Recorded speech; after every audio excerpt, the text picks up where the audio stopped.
Hi, everyone. It's Gail Kendig, and I am on day 74 in the book Vision with Purpose and Power, Myles Munroe.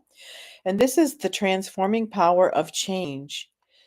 Be made new in the attitude of your minds and put on a new self, created to be like God in true righteousness and holiness.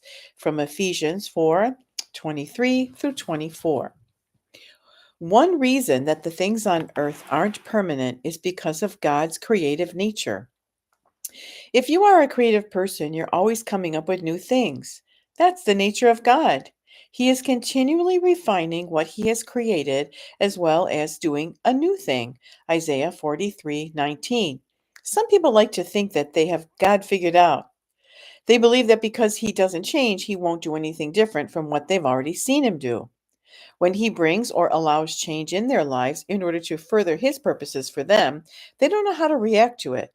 The change unsettles them because they didn't expect it. God himself doesn't change, but he's always working in our lives, and his work involves transformation. Be assured that God is going to allow something in your life to change. If you read the scriptures, you won't find any account of God performing two miracles in exactly the same way.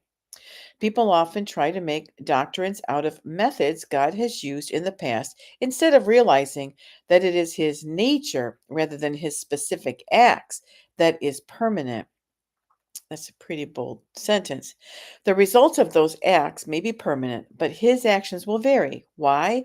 God is too creative to repeat himself. His creative nature promotes change. Unless we understand this, we may continually struggle against the change his he wants to promote in our lives. Change is intended to help us grow and to fulfill the reason for our existence.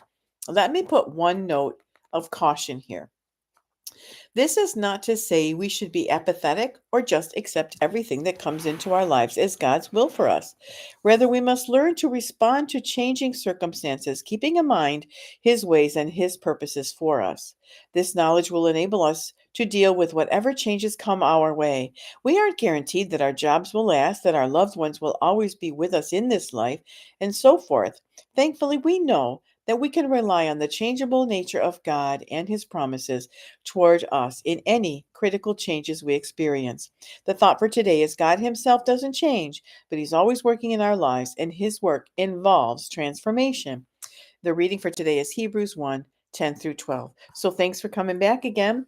We still have a few more pages. It's 90 day. And you have a wonderful evening. Stay beautiful and stay blessed. And I will talk to you tomorrow. Bye now.